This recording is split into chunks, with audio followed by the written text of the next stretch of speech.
Hello students, आज हम लोगों का क्लास 10th का केमिस्ट्री का पहला chapter chemical reaction and equation का एक बहुत ही इंपॉर्टेंट टॉपिक हम लेकर आए हुए हैं।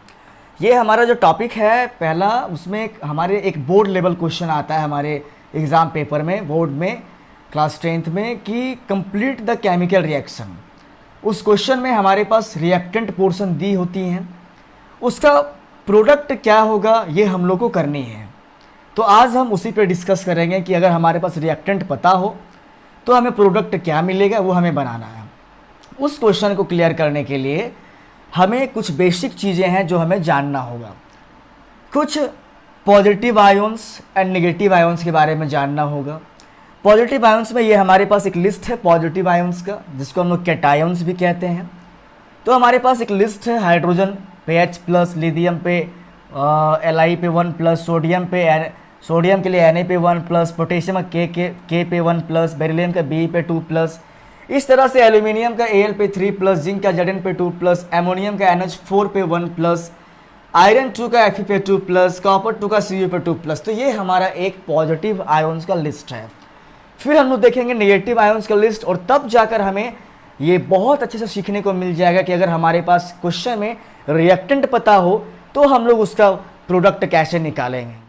अभी हमारे पास नेगेटिव आयंस है, हम लोगों ने पॉजिटिव आयंस के बारे में पढ़ा। अब हमारे पास नेगेटिव आयंस आ चुके हैं, जिसको हम लोग एनायंस भी कहते हैं। यानी कि यहाँ पे ये समझना है कि पॉजिटिवली चार्ज एटम्स को हम लोग कैटायंस कहते हैं एंड नेगेटिवली चार्ज एटम्स को हम लोग एनायंस कहते हैं। तो हम लोगों ने कैटायंस यानी कि पॉजिटिवली आयंस के बारे में देखा। अब ये हमारे पास anions, that is the negative ions हमारे पास है। तो उसमें से हमारा सबसे पहले आया हाइड्राइड H पे 1-, फ्लोराइड F पे 1-, क्लोराइड Cl पे 1-, ब्रोमाइड Br पे 1-। उसके बाद इस तरह से हमारे पास है नाइट्राइड NO2 पे 1-, नाइट्रेट NO3 पे 1-, सल्फेट का SO4 पे 2-, हाइड्रोक्साइड OH पे 1-, कार्बोनेट CO3 पे 2-, फोस्फेट PO4 पे 3-। तो ये हमारे पास नेगेटिव आयंस हैं। अगर अब हम लोगों को पता चल गया है कि पॉजिटिव आयंस क्या होते हैं, नेगेटिव आयंस क्या होते हैं, अब हम लोग किसी कंपाउंड का केमिकल फार्मूला बनाएंगे, और जब वो केमिकल फार्मूला बनाने के लिए हमें आ जाएगा, उसके बाद हम लोग आसानी से किसी रिएक्टेंट पोर्शन का प्रोडक्ट में क्या आएगा, उसका रिजल्ट क्या होगा, ये हम लोग आराम से बना पाएंगे। अब हम लोग थोड़ा सा केमिकल फार्मूला बनाने सीखेंगे। एक्चुअली क्लास 9th उससे भी छोटे क्लासेस 7th में भी इसका जिक्र है, 9th में भी इसको सीखना है बड़ा अच्छे तरीके से। तो हम थोड़ा सा जब स्टार्ट किए हैं तो थोड़ा सा बेसिक ही बता देते हैं, उसके बाद हम लोग उस टॉपिक पे आएंगे जो हम लोग का आज का मेन टॉपिक है, how to complete a chemical reaction. तो हम लोगों ने सबसे पहले क्या देखा कि पॉजिटिव आयंस का लिस्ट देखा, नेगेटिव आयंस का लिस्ट देखा। अब हम लोग केमिकल फार्मूला कैसे बनता है वो देख लीजिए। हाइड्रोजन क्लोराइड, तो हम लोग को यहाँ पे सबसे पहले आपको सिंबल, जो कि हम पहले बता चुके हैं कि हाइड्रोजन का H होता है, क्लोराइड का Cl होता है। अब उस पर चार्ज क्या था, पॉजिटिव चार्ज था, तो कितना पॉजिटिव था 1। क्लोराइड पे कितना नेगेटिव था, तो 1। ये साइन या नहीं दिखाना है +1 या 1+1- या साइन नहीं दिखाना है, सिर्फ ये नंबर दिखाना है। अब क्या होगा कि ये इसकी वैलेंसी एक्चुअली वो वैलेंसी है। तो हाइड्रोजन का सिंबल H, वैलेंसी 1, क्लोराइड का सिंबल Cl, वैलेंसी 1। अब ये वैलेंसी इसके पास जाएगा और ये वैलेंसी यहाँ पे आ जाएगा, तो हमारा लिखा आएगा HCl, और ये वाला वैलेंसी इसके पास, ये वाला वैलेंसी इसके पास, और 1 अगर सेम नंबर रहे दिखाई नहीं जाता है, तो फाइनली जो हमारा ये बना हाइड्रोजन क्लोराइड का फॉर्मूला HCl बन गया। दूसरा हमारे पास है एल्यूमिनियम सल्फेट। तो हमें सबसे पहले ये जानना पड़ेगा सिंबल, एल्यूमिनियम का सिंबल Al, सल्फेट का SO4। वैलेंसी की बात करें, जो कि आपको लिस्ट में हम पहले बता चुके हैं, एल्यूमिनियम की वैलेंसी 3, ठीक है, पावर में 3+ लिखा होगा, आप देखना। और सल्फेट का SO4 पे 2-, जिसकी वैलेंसी कितनी होगी 2। अब ये 2 इसके पास आएगा और ये 3 इसके पास आएगा, तो हमारा हो जाएगा Al। अब ये 2 इसके पास चला आया और ये SO4 था हम लोग का पहले से, और ये 3 इसके पास चला जाएगा। ये 3 कैसे जाएगा, होल करके हम लोग यहाँ पे लिख देंगे। तो this is the complete formula of aluminium sulphate, Al2SO4 का होल 3। अब हमारे पास 2 और एग्जाम्पल्स हैं। सोडियम क्लोराइड, इसका केमिकल फार्मूला बनाना है। तो सोडियम का सबसे पहले सिंबल जानेंगे हम लोग Na, क्लोराइड का सिंबल Cl, इसकी वैलेंसी 1, इसकी वैलेंसी 1। एक्चुअली जो हम लोगों ने वो लिस्ट लिया है, पढ़ा है पॉजिटिव आयंस को, उसमें जितने भी चार्ज उसमें लगे हुए हैं उसके माथे पे, वो सब उसकी वैलेंसी को रिप्रेजेंट करते हैं। ठीक है, तो अभी हम लोग यहाँ पे क्रिस क्रॉस मेथड जो कि हम लोग पढ़े हैं क्लास 9th में, क्रिस क्रॉस मेथड अप्लाई करेंगे। अब ये 1 इसके पास जाएगा और ये 1 इसके पास आएगा, तो फाइनली हमारा जो फॉर्मूला बनेगा ये फॉर्मूला हो जाएगा Na, ये 1 इसके पास चला आया, ये Cl, ये 1 इसके पास चला आया।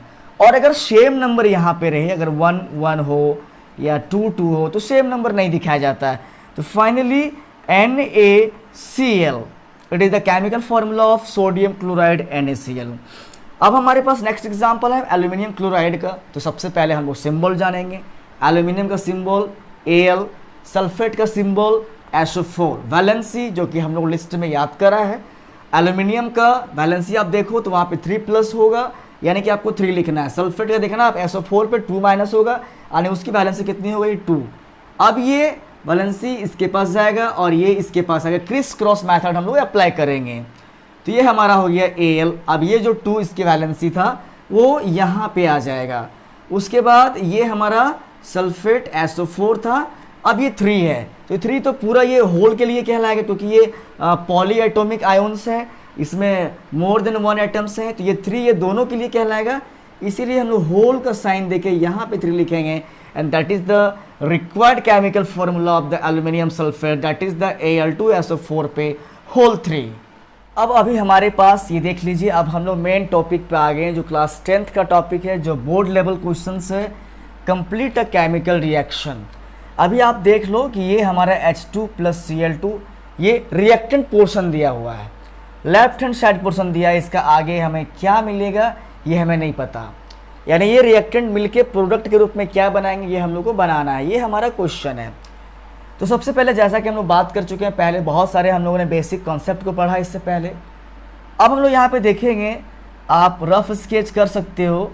ये आपके पास है हाइड्रोजन, ये है क्लोरीन। तो हम लोग को पता है कि H पे 1+ होता है और Cl पे 1- होता है। और जैसा कि हम लोगों ने क्रिस क्रॉस मेथड पढ़ा कि इसकी वैलेंसी 1 है, यहाँ 1 होने की वजह से वैलेंसी 1, यहाँ 1 यानी वैलेंसी इसकी भी 1। क्रिस क्रॉस मेथड से ये H और ये Cl, अब ये जो 1 है वो यहाँ चला जाएगा और ये 1 यहाँ चलाएगा, और चूँकि सेम नंबर है इसलिए दिखाएंगे इसको नहीं, तो क्या बन गया हम लोग का HCl। तो यहाँ पे जो रिजल्ट हमारा बना वो रिजल्ट हमारा क्या हो जाएगा HCl। ये हम लोगों का रिजल्ट HCl हो गया, HCl। फाइनली आप अगर ये मेथड सीख चुके हो, क्रिस क्रॉस मेथड, ये हम लोगों ने प्रोडक्ट बना लिया। ठीक है, हमने क्या पढ़ा कि H पे 1+ एंड Cl पे 1-, Cl पे 1-, ये कैंसिल आउट भी समझेंगे इसको, सेम नंबर है यहाँ पे। तो फाइनली क्या गया HCl। अब आप केमिकल इक्वेशन को बैलेंस भी कर सकते हो, यहाँ पे 2, यहाँ पे 2, हाइड्रोजन 2, क्लोरीन 2, तो आराम से अगर हम लोग यहाँ पे 2 बैठा दें तो ये 2 हाइड्रोजन के लिए भी हो गया, क्लोरीन के लिए भी हो गया। अब यहाँ पे हम लोग देखेंगे, this is our second example. ये हमारा हो गया copper oxide CuO and this is H2O water. अब ये हमारा जो पोर्शन है, this is our reactant portion. अब हमारा प्रोडक्ट के रूप में क्या होगा ये हमें निकालना है। तो अभी आप देख लो, ये CuO है, ये रिएक्ट करना चाहता है H2O से। अब यहाँ पे प्रोडक्ट क्या बनेगा ये हम लोगों को बनाना है। तो आप देख लो, आप इसको थोड़ा सा रफ भी कर सकते हो। फाइनली हमारा फाइनल आंसर हम लोग यहाँ पे लिखेंगे, this is our CuO and this is H2O। H2O को हम लोग HOH भी लिख सकते हैं। ठीक है, अब हम लोग याद करेंगे वैलेंसी, किस पे कितना वैलेंसी था। Cu पे 2+ था और ऑक्सीजन पे 2- था, H पे 1+ था और हाइड्रोक्साइड पे 1- था। आप आयन्स वाला लिस्ट देख सकते हो, आपको क्लियर हो जाएगा। अब यहाँ पे ये देखना है हम लोगों को कि ये प्लस वाला इस माइनस वाले के पास जाएगा। ठीक है, ये प्लस वाला ये माइनस वाले के पास जाएगा, यानी फाइनली आप फिर थोड़ा सा और इस पर डीपली घुसोगे, ये आपका हो गया Cu पे 2+, ये आपका हो गया हाइड्रोक्साइड, इस पे 1-। यानी अब ये दोनों कंबाइन कर रहे हैं, Cu एंड हाइड्रोक्साइड कंबाइन कर रहे हैं, तो क्या बनेगा। तो ये 2 प्लस क्या रिप्रेजेंट करता है, this is the valency of copper. ये 1 माइनस क्या रिप्रेजेंट करता है, 1 is the valency of hydroxide. ठीक है, और जैसा कि हम लोगों ने क्रिस क्रॉस मेथड पढ़ा कि ये 1 इसके पास चलाएगा, ये 2 इसके पास चलाएगा, तो फाइनली हमारा क्या बन जाएगा, ये Cu और यहाँ पे OH। हमने कहा कि इसका वाला 1 यहाँ चलाएगा, तो हम लोगों ने यहाँ पे 1 लिख दिया, और ये जो 2 है इसके पास जाएगा, चूँकि ये पॉली एटॉमिक है तो ये 2 दोनों के लिए होगा, तो हम लोग होल 2 कर देंगे, और 1 दिखाई नहीं जाता है। तो फाइनली मेरे पास जो कंपाउंड यहाँ पे बनेगा मिलने के बाद, जब कॉपर और हाइड्रोक्साइड मिला, कॉपर और हाइड्रोक्साइड मिला, क्रिस क्रॉस मेथड से हमने जाना कि हमें Cu, ये Cu 1 नहीं दिखाने का है, तो CuOH का whole 2 copper hydroxide, and this is the final result, this is the final product, that is the CuOH का होल 2। सो ये हम लोगों का reactant portion and this is our product portion.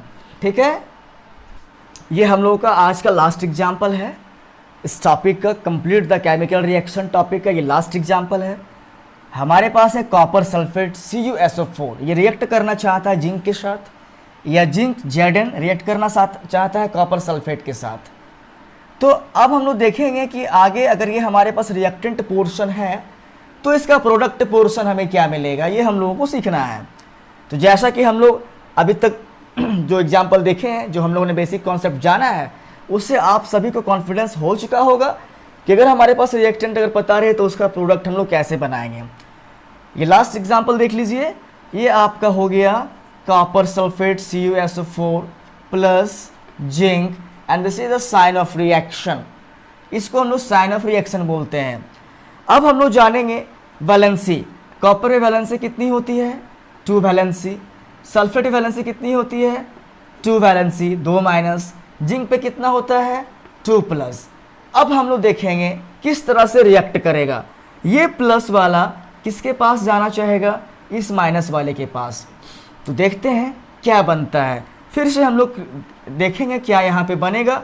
अगर ये जिंक प्लस वाला इस सल्फेट वाला के पास अगर जाता है तो क्या बनता है, जिंक की वैलेंसी कितनी हो गई, ये तो सिंबल हो गया, जिंक की वैलेंसी 2 हो गई एंड सल्फेट की वैलेंसी भी 2 हो गई। हम लोगों ने क्रिस क्रॉस मेथड पढ़ा, जाना, समझा।